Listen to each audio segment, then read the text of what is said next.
evening, New Amsterdam, East Berbice. Good evening, Quarantine Coast. Once again, welcome to another program of Issues in the News, where I will be discussing with you over the next hour or so the important issues that have taken place over the last week.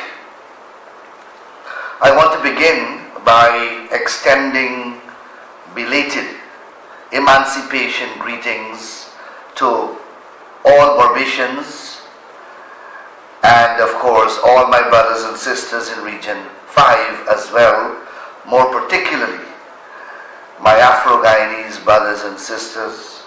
Emancipation Day, as you would know, is a most historic day in our country's history, a most important day in our country's history. It marks the celebration of the abolition of slavery. It marks the celebration of the sacrifices, the toil, the blood, the sweat, and the struggle of our ancestors who battled that brutal system of servitude called slavery. And it is a celebration of the accomplishments and the achievements which have been made by the descendants of freed slaves since slavery. One cannot dispute the important and fundamental contribution that our Afro-Guyanese have made to our country, and we must, from their sacrifices and struggles, we must learn the lesson not only of their struggle and their sacrifices, but how they have managed over the last 178 years to live in harmony with all the people that came after, including, of course, the indentured servants. As you know, it was the abolition of slavery that opened the door for the indentured servants to have traveled this land.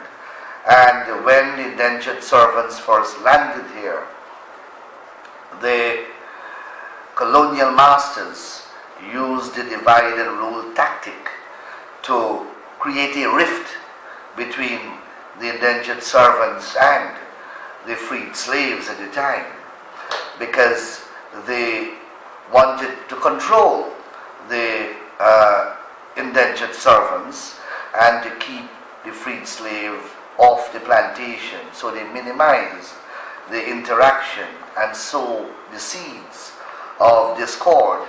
However, 178 years after, we have seen that our people, this notwithstanding, or but for a few ugly exceptions, our people have largely lived in unity and in harmony. And that's an important lesson that we must learn, because still, 178 years after, we are witnessing efforts by certain elements in our society to continue to divide our people. But we are a matured people, we are an intelligent people, and we will not tolerate attempts to divide Guyana into different races and into different sects. We are a land of 6 people, and we can live, and we have lived in harmony. We have lived in unity over the last 178 years, despite the fact that we have come from, and we are from, different ethnicity, different religions, different heritage, and a different history. We can coexist as one people with different historical background and cultural differences. And that is why whenever we see discrimination raising its head, we must violently, and when I say violently, I don't mean to use physical violence, but we must condignly reject any form of discrimination. And we have seen discrimination raising its head over the last year or so in this country. Systematic discrimination. And you would have read my statement on this matter. You would have read statements coming out of the People's Progressive Party. You would have seen my press conference with Gail Teixeira, and you would have seen the leader of the opposition speaking in New York about discrimination, and that seemed to have irked this administration, and they issued a long, comprehensive statement. But the truth is that there is discrimination taking place in our country. Not only against Indo-Guyanese, there is ethnic discrimination against Indo-Guyanese and against Amerindians. And then there is political discrimination as well. And I have cited the instances where our Afro-Guyanese brothers who are suspected or believed to be supporters of the PPP are being marginalized and are being dismissed from their jobs, and their leases are being revoked, and their lands are being taken away. These are not fictions, these are facts. And I listed a number of instances where I have had to sue in the court trying to defend the rights of these people who are being discriminated against. And a leader that is worth his salt cannot stand idly by, cannot remain silent in the face of wanton and blatant discrimination. And therefore the leader of the opposition, and indeed every leader of the PPP, has a duty to speak out when discrimination takes place, because the PPP is the only multiracial party in this country. That has been our history. It is the PPP that united the races of this country in 1950 when it was formed. And it is the PPP that took this country for the first time to national elections in 1953 with Burnham and Jagan at the head. And it was Burnham who left the PPP because he wanted leadership or nothing. I mean, I can go into the history, but I'm sure our older people who are looking at this program know the history very well. And please explain it to our young people and explain the legacy of the PPP. Many, many times Dr. Jagan has proposed National Front government and National Unity government, not today, since 1957, since 1956. And it has been repeatedly rejected.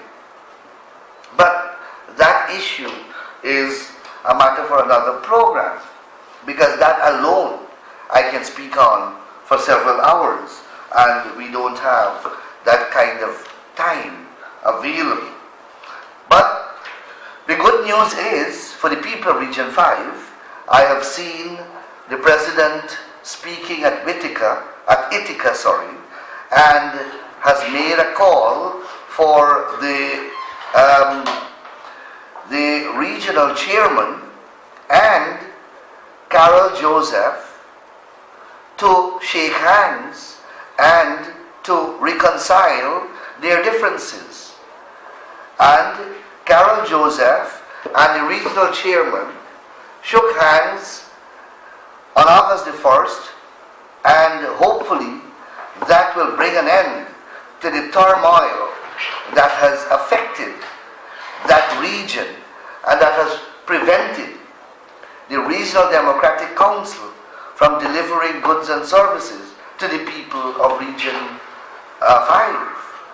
But whilst I compliment the President for taking such an initiative and for taking leadership of this matter, I want to say that his actions were late. I mean, this situation has been going on for a very, very long time without any reprieve and without any intervention from the government.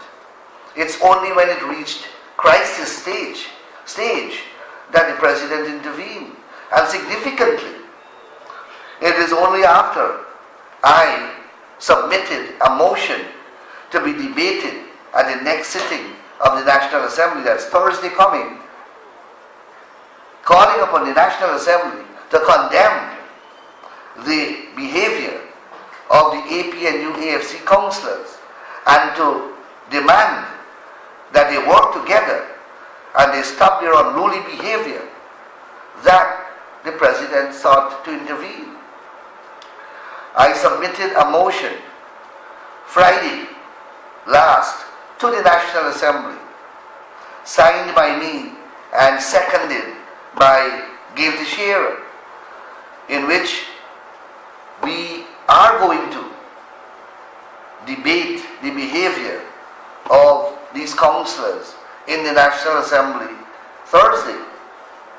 So it is not surprising that the President took the opportunity on August the 1st to bring an end to this impasse. Hopefully, the matter is resolved. We don't know yet because the RDC has not yet met. But I can't imagine that Carol Joseph and her team of councillors would disregard the President's exhortation. I know that they have disregarded Minister Bulkan's appeal for them to work together, because Bulkan was at the RDC about 2 months ago and appealed to both sides to work together, and the APNU AFC councillors walked out of the meeting while Bulkan was present. So that's the kind of disrespect that have been shown to a minister of the government. Hopefully that kind of disrespect will not be shown to the President by his own councillors. So I want to report that hopefully we will see an end to the impasse which has locked the RDC in constant battle and has prevented the RDC from delivering goods and services to the people of Region 5. I want tonight to speak a little on the economy, in particular jobs. Now, over the last week, now I want to begin by saying that I don't think anyone can dispute anymore that the economy is declining rapidly. That instead of economic growth, which we had over the last 12 years, while the PPP was in government, since this government took office, there has been economic decline. I don't think anybody can dispute that. The minister himself finally has come around to admitting that, the Minister of Finance. The private sector has come out and has reported decline in business. Every business organization in the country have reported a decline in performance. And we know for a fact that all the productive sectors, excepting the gold mining sector, has declined in their output over the last year or so. Recently, 3 major banks, GBTI, GNCB Trust, and Republic Bank, the chairperson of these 3 organizations, 3 of the most important and 3 of the largest commercial banks in the country, over the last week, have reported that the banks are registering lower profits and they are registering slower rate of business. And all 3 chairpersons have said, and it is reported in the media, that the decline in banking activities, which has resulted in their decline in profits, is due to slowdown of the economy. So I think we have passed the stage now where one can dispute that the economy is slowing down. That is a fact now, and we have to accept that fact. I believe the government has finally come around to accepting that fact. However, we have the government manufacturing reasons why there has been this economic decline. You have the government and government apologists like Gulsaran, Anand Gulsaran, trying to put a spin on why there has been a decline in the economy. And they have said that it is because there is no drop money anymore, because there has been a reduction of corrupt practices, that the economy was bloated with corrupt money. Well, I asked last week, and I am going to ask again, each of you who are looking at this program, I want to ask all of you, ask yourselves, before 2015, what corrupt practice were you engaged in from which you were earning? And what corrupt practice you are engaging now and you're earning? Because they're saying that it is corruption, earnings from corruption, that accounted for the economic buoyancy which we enjoyed over the last 12 years, and that since the government change, that corruption has declined, and therefore there will be economic decline. Well, I am asking you who constitute the economy, because your money constitute a bulk of the economy. I am asking you a simple question. What corrupt activity were you engaged in before 2015? And you will see how false that theory which is being propounded by the finance minister and Anand Gulsaran is. Absolute falsehood, absolute falsehood. And if we don't diagnose the right problem, then we can't prescribe the right medicine for the problem. If we don't give a proper diagnosis of the sickness, we can't cure it, because if we think it is fever, and then we're going to administer, we're going to prescribe Tylenol, when the problem is arthritis, then the prescription would be wrong, and the sickness will continue.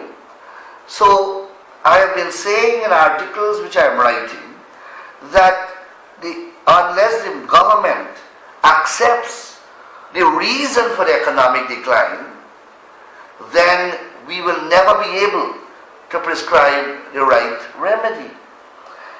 And the reason for the economic decline is the government itself and its policies. One, a whole host of increased taxation. So you're taxing the population and you're not raising their salary, so you're decreasing their spending power. This is basic economics. If you had $100 yesterday and you were paying $5 tax, you had $95 to spend. If you have $100 today but your tax raised to $15, you have $85 to spend. It's as simple as that. You have less money to spend. So increased taxation is one.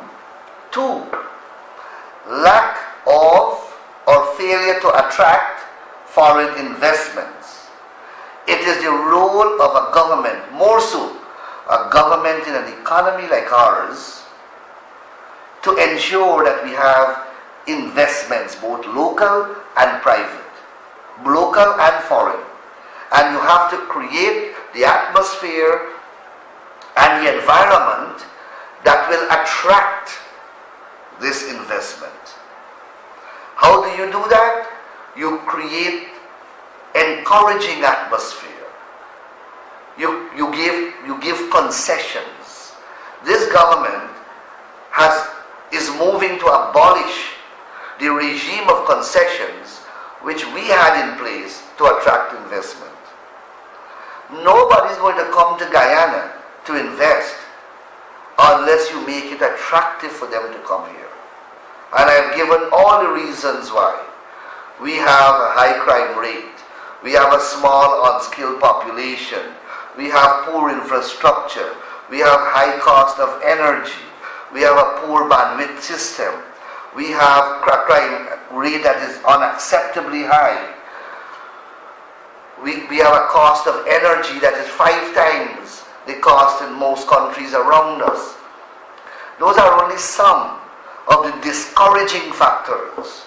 So you have to have a regime of attractive factors that will pull investments to you. If you don't have that, then Guyana will repel investments.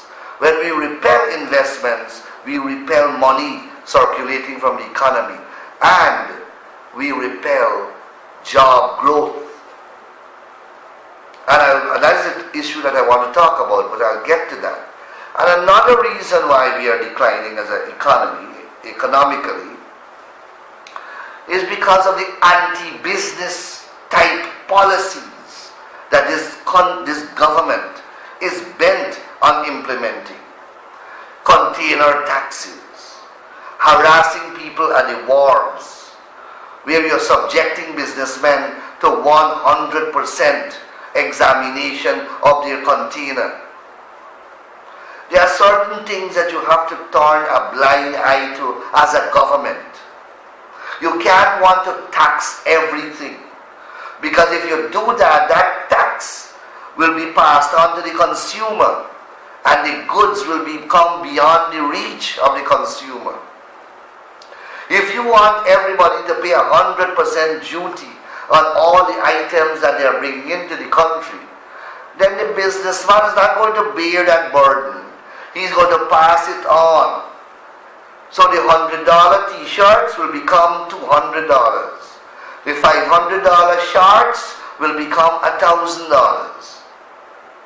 You are squeezing this. Is one set of small people you have, a small number of people in the tax net, and you are squeezing them. You are squeezing every ounce of juice out of them. So you have that kind of policy. You have a container tax now that they're imposing of $25,000. Then you're going to put parking meters to stop businessmen now from parking. Then on top of that, you have Soku, and now you have Saru or Sara. And I've written at length about these things.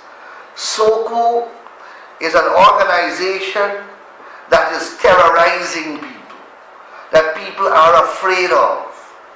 Nobody wants to invest in Guyana because Soku will come and ask them where they get money from. And they have to account for where they get their money from. Soku running into people's home and seizing large quantity of cash. Soku seizing people jewelry when they're going on the airport. That's the kind of fear that has enveloped this country. When fear is there, there will not be investment. Investment takes place in an atmosphere of freedom, in an atmosphere where the human being can exploit his entrepreneurial skill and ability freely without the fear of the tax man coming behind him or the Soku man coming behind him. And now you have something called Sara. I'm going to talk in another program about Soku and Sara. But these are some of the policies of the government that is causing the economic decline that is taking place. And unless the government understands and accepts that, then the economy will continue to contract and there will be less and less jobs created. Right now, I say to you that not a single new job has been created since this government has taken power. Of course, thousands of people have been dismissed. And we spoke about the grounds upon which they were dismissed. They were dismissed on political grounds.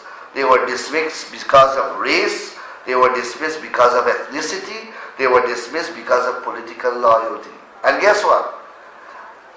Another set of people were put in. That is not, so there has not been any net increase in jobs. It's one set of people get dismissed and another set of people gone in. Those same old jobs. So there are no new jobs created. So while people must say, yes, I get a job, you didn't get a job, you get someone job. You are replacing someone. So you have one in and one out. So at a net level, we are zero when it comes to job creation. And here the president, I walked with excerpts of the president interview on his last television program. He does a weekly program called Public Interest. And in this program, this is the president of the Republic of Guyana speaking. He says, and I quote, "Employment is not something to be provided by the government. There is self-employment, and we are working with the villages to generate more employment in those villages, but it is going to be agro-based employment." So the president is saying, employment is not something to be provided by the government. Could you believe that? The president of the country is saying that it is not a job of the government to create employment. When the rice farmers experienced their crisis, the government said, that is not government business. Government doesn't plant rice. Now you have the government saying that it is not their duty to create jobs. And comrades, if you drive around this country, you will still see billboards and banners with Granger and Nagamoto photograph from the last elections where they say vote for jobs. The two of them photographed on an APNU billboard. They are all over Georgetown still. I am sure they are still somewhere here in Berbice. The two of them photographed on, I don't have it here with me, I should have walked with it, where they said, vote for jobs and vote for APNU AFC. And the two photographs are there. And a year after, the president is saying that it is not the business of the government to create jobs, to create employment. This is what they said in 2015. Their election manifesto of 2015 says this, I quote, "The aim of your new government is to create jobs, jobs and more jobs in the shortest possible time. Our young people cannot wait 5 more years for jobs for which they could be adequately trained and could get better pay and greater satisfaction." This is what the campaign promise of the government was. The president went to University of Guyana. The president, he was opposition leader, and he went to the University of Guyana during the campaign of May 2015. And this is what he said. This government, speaking of the PPP government, has no strategy to deal with jobs for young people. One of the biggest problems facing young people is jobs, and we have a strategy for providing young people with jobs. giving them vocational education, creating technical and agricultural institutions in all the region. This is what the president said during the campaign. The biggest problem facing the country, young people, is jobs. One of the biggest problems is job.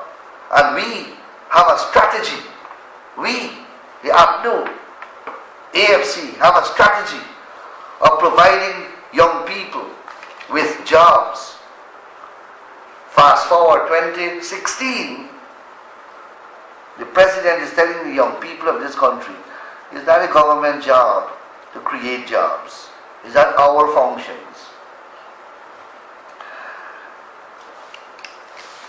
He says that you must be self-employed. Well, how are you going to be self-employed in a contracting economic environment? Where are you going to get the self-employment from? Self-employment don't fall from the sky.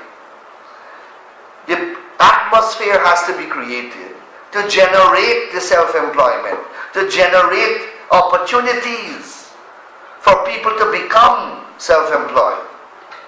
It don't happen magically.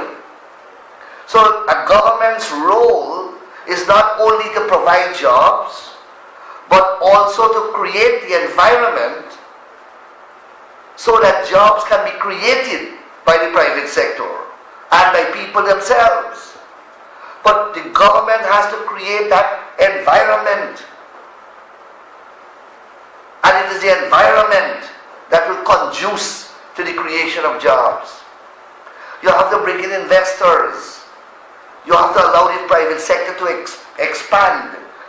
You have to allow people to invest in the country. How people are going to do that when you're taxing them every day? When you have the GRA going behind them?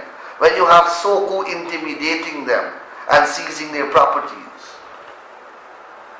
So this job that the president expects the private sector to create, after he shows his responsibility aside and says that the government doesn't have to create jobs, that the private sector has to. But how will the private sector do it? The private sector are dismissing people. The private sector are dismissing people. I spoke with the owner of Gaffurs. They have fired over 140 people over the last year. I have many clients, big businesses who are my clients. One ready-mix company, last year they had 100 and something employees last year. Then they reduced it to 100. Then they reduce it to 80. Then they reduce it to 60. They reduce it to 40. From 100, it has been reduced to 40.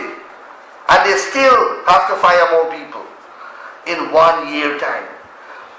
That is the private sector.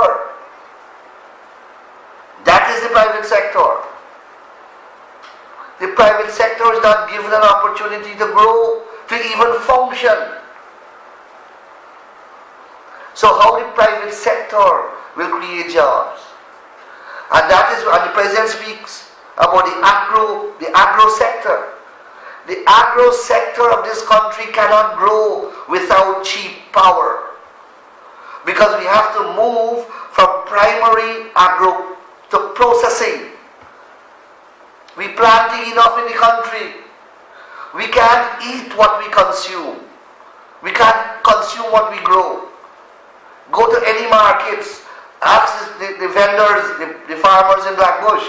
They will tell you how many days they throw away cabbage, they throw away balanji, they throw away bora. Ask the farmers in Mahika and Maikoni Creek.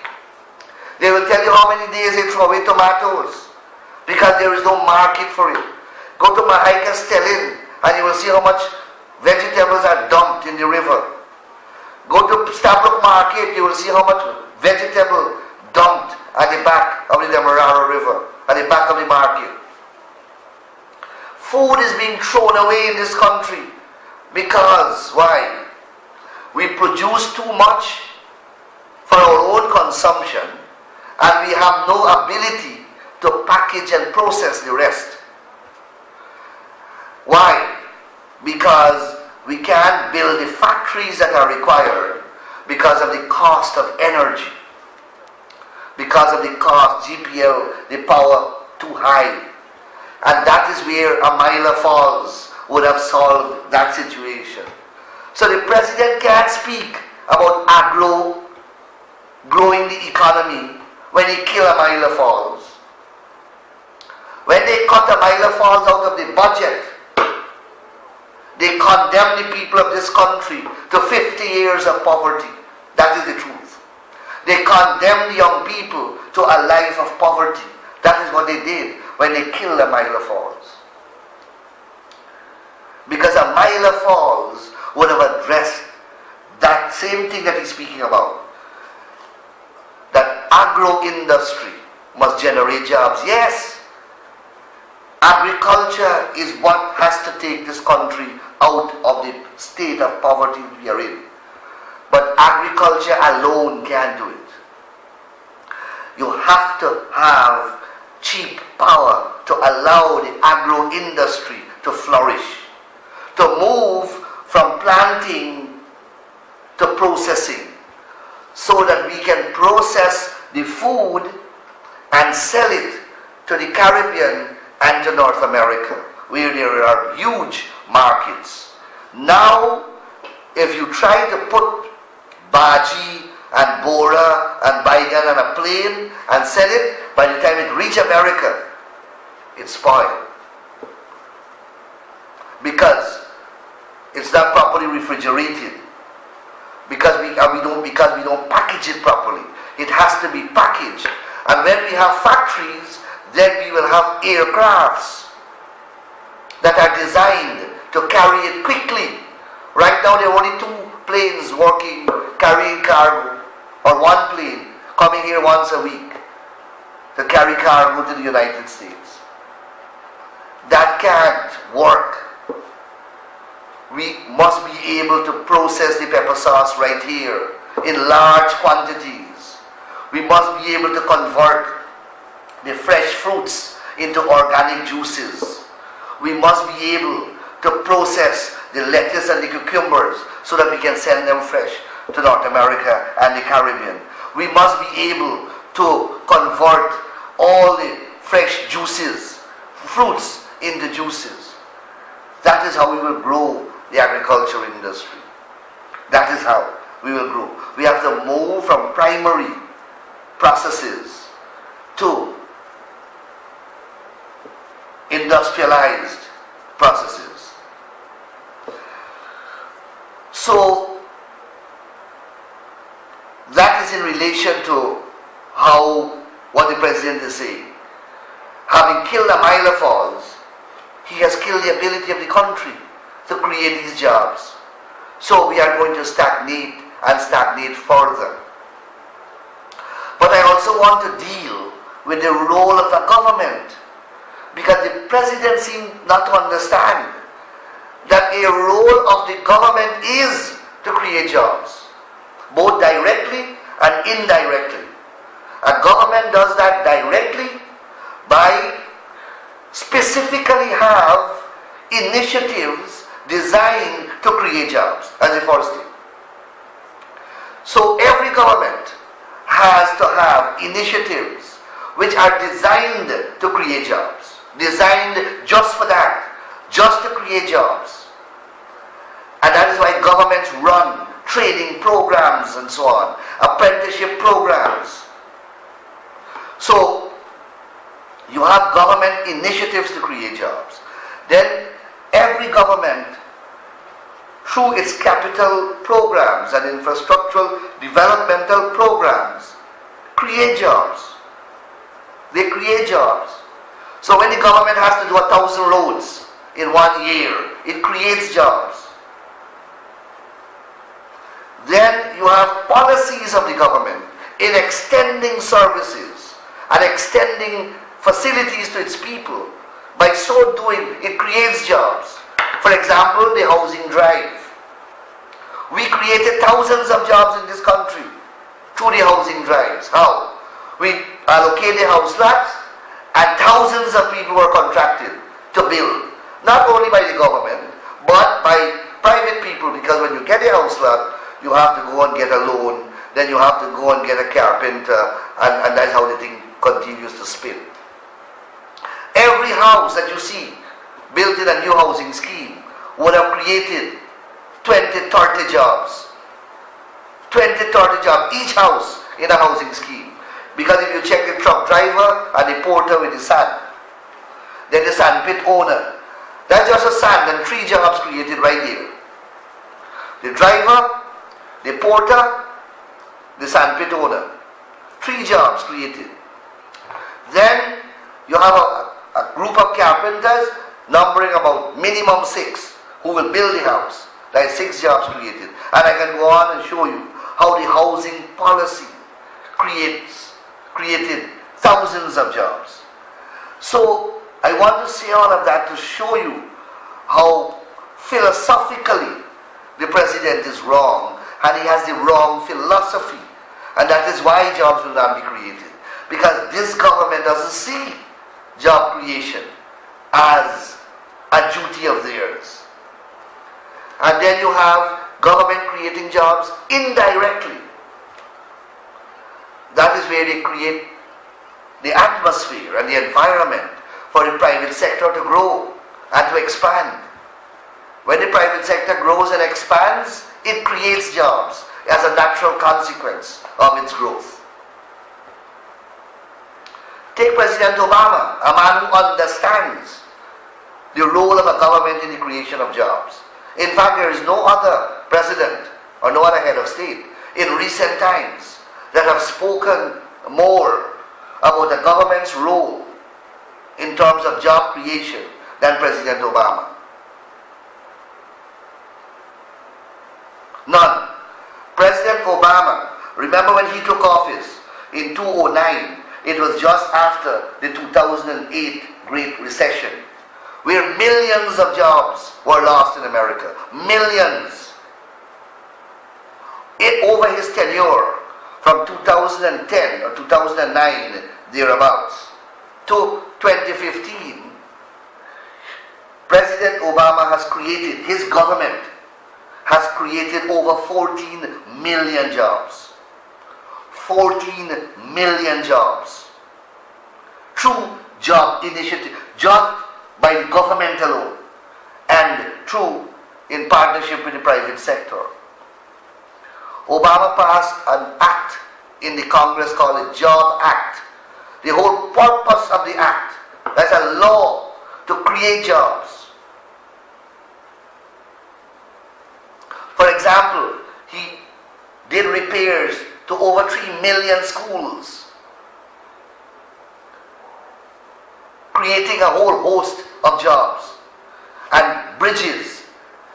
He had to find ways as president, as head of the government. He had to find ways to create jobs. Because after 2008, millions of Americans were dismissed from their jobs when they had that economic recession.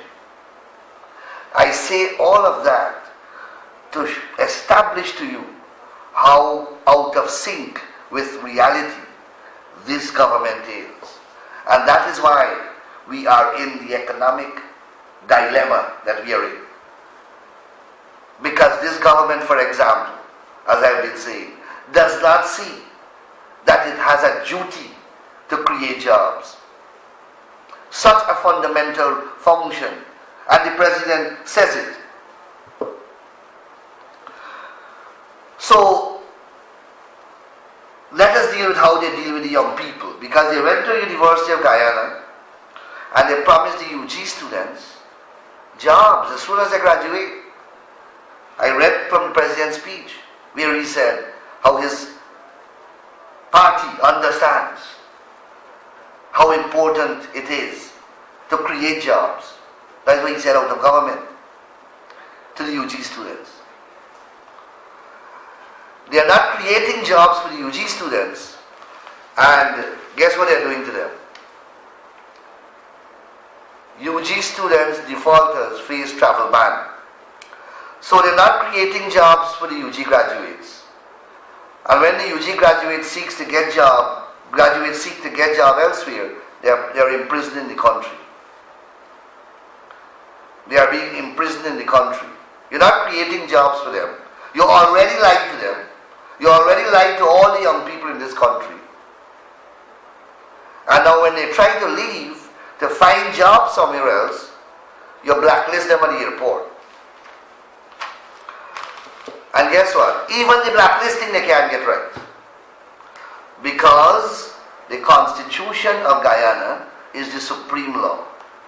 The Constitution of Guyana confers certain rights and freedoms that are called fundamental rights and freedoms on every citizen of this country. One of the fundamental rights and freedom is freedom of movement, which includes the right to leave and enter Guyana. That is a fundamental right. If I breach a contract with you, you can't take away my fundamental right. You can sue me for damages. You can sue me for the money that you owe me, that I owe you. But you can't stop me from leaving the country. Certainly, not by putting my name up at the airport. You have to go to a judge and get a court order to stop me from leaving the country. This government says that it will put up the names of all these people, thousands of people, at the airports, so that these persons will be prevented from traveling. That is completely unconstitutional. And you know what amazes me? They have 5 lawyers who are sitting in this cabinet. Moses Nagamutu is a lawyer. Joseph Harman is a lawyer. Kemraj Ramjatan is a lawyer. Basil Williams is a lawyer. Raphael Trotman is a lawyer. 5 lawyers are sitting in this cabinet and they make a decision like this. How can 5 lawyers sit down and make such an elementary mistake? I don't understand. I don't understand. These are lawyers who they were trained in the area of law. This is their job. They were not trained as ministers. They were trained as lawyers. So if they can't get that which they were trained in right, how they can get right what they were not trained in? None of them went to school to be a minister, but they went to school to be a lawyer. And if you can't get the lawyer right, the law right, how are you going to get being a minister right? Simple logics. Anyway, the operator is signaling to me. I'll take some calls now. Caller, you're on the air. Good night, Mr. Nanalal. Good night. I didn't hear you. Well, I just found your program. Thank you. I didn't hear you mention anything about the decision the government is taking about the withdrawing of the public assistance. Oh, Are you not aware of it? Yeah, no, I'm aware of it. I'm aware of it. So that is the old age pension? No, public assistance. No, I am not aware they are withdrawing public assistance, are they? Yeah, I heard that from the 1st of January it would not be giving any public assistance. Okay, caller, I'll find out about that. Thank you. Yeah. Thank you. That caller is saying that he is informed that the government is trying to take away public assistance. I'll have to find that out. Caller, you're on the air. Hi, good night, Mr. Nandalar. Hi, where are you calling me from? I'm calling from Albion. I'm enjoying the program. Albion. Alright, thank you. I think I got a very serious problem going on in the night with the GRA people then. They pulling upside of the vehicle in the night with gun and pulling on the driver them in the corner of the road and so the police and so the parking vehicle. GRA? Yeah, the GRA people in Georgetown. It happened like last week, Monday night when I went to the airport. In Georgetown? Yeah. Alright. I will. So I'm going thing is like people pulling in the night and they pulling out they're shoving out the gun out of the vehicle and pulling the vehicle in the corner. Thank you, caller. Thank you very much. That is the kind of fear mongering that is taking place in the country. What GRA officers doing patrolling with guns on the road and stopping ordinary cargo, ordinary vehicles? Caller, you're on the air. Oh, good night, sir. Good night. Where are you calling me from? Enjoy your program. Where are you calling me from? I'm calling from the Blackbush area. Blackbush. I was there last week. Yes. I went to the wake house. I went to the, yes, it's very good. Okay. But you know what concerned me, sir, right? You know, we get representatives of Blackbush Polar, like Mr. Thakur Prasad, right? Yes. He not properly function because we had a tomato factory there and he convert them into use. That's one. The next one, this NDC chairman of Port Morant, right? Yes. He is so corrupt. He kill all of his pride and dignity. All the way, Jagdeo, Ramutar, and Dr. Jagan, and Yon, and all of their fighter. This man is corrupt. He make the people run away from Port Morant now. NDC chairman at Port Morant? Yeah. All right. I'll look into it. You charge people money, you take bribe for money, and I could give you my name and thing. And I want to come tomorrow at the Civic Center of Dr. Barrett Jagdeo coming there, and me go tell them. Then people say this race are All right, caller. Thank you. Thank you. All right, this caller is complaining about the NDC chairman of Port Morant. I'll have to find out. Caller, you're on the air. Very good evening to you, Mr. Nicolau. Good evening, sir. Two things I want to relate very quickly. Where are you calling me from? I'm calling you from Port Morant. Port Morant, yes. The man from Albion who called and said that the GRA people must stop and search your vehicle and things. It is true. Okay. It is true. I received this information an hour ago from my wife and son who is traveling to Georgetown from Port Morant. Customs, GRA, and Canoe all in their big guns. And pull you out of the vehicle and said that and track this vehicle and so forth and so blah blah blah. Search, tumble, detain, empty the whole vehicle. After about 2.5 hours, then they allow them to go. All right, thank you, caller. Now, in relation to someone called Port Morant NDC chairman, I would like to see that individual because I just now come out from the Port Morant NDC office there at a statutory meeting. And that chairman is a gentleman. Okay. Very highly educated and a very good, decent, respectable chairman. And the man who said I come to Civic Center tomorrow, telling me about that Civic Center tomorrow, so I would like to reach with him. Well, I hope that he's listening to the program, so he will hear you. I'm glad that you called. You see, the caller, he has a different view of the chairman of the Port Morant NDC. Caller, you're on air. Good night. Good night, sir. Where are you calling me from? 59. Where? 59 village. 59. How are you doing up there? Yes, good. Okay. And I watch a program with Mr. Ramaya on the TV. He didn't say about they never state about the $9,000 to the bag of Paris. And when was election time, that manifesto paper in the share, he states that $9,000 to the bag of Paris. Comrade Nagamoto started after 1 year. After 1 year of we saying that they promised $9,000 back for Paris, one day in the parliament, 3 weeks or 4 weeks ago, Nagamoto stand up with a straight face and said, who promised that? And I said, him, you. I mean, who promised that? So suddenly, they formed a decision, they took a decision that they got denied this thing. Yeah. So Ramaya is following that same line. Yeah. They believe that people stupid? Absolutely. I heard Nagamoto say so. Yeah. So don't bother with the Ramaya and the foolishness. Okay, caller, thank you. The Prime Minister stood up one day in the Parliament, all out of the blues, and said, who promised the $9,000 3 weeks ago? After hearing we saying that all the time, and hearing the farmers saying that all the time, they decided to come up with some belated strategy, and they got denied this thing, you know, that it will disappear. Caller, you're in the air. Yeah. Where are you calling me from, sir? Belvedere. Belvedere. Yes, Belvedere. It's not loud. You get to you, right? Sorry?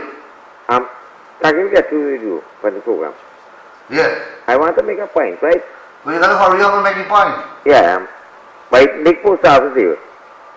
Yes. You know, Mr. Mataran, we appeal to the police.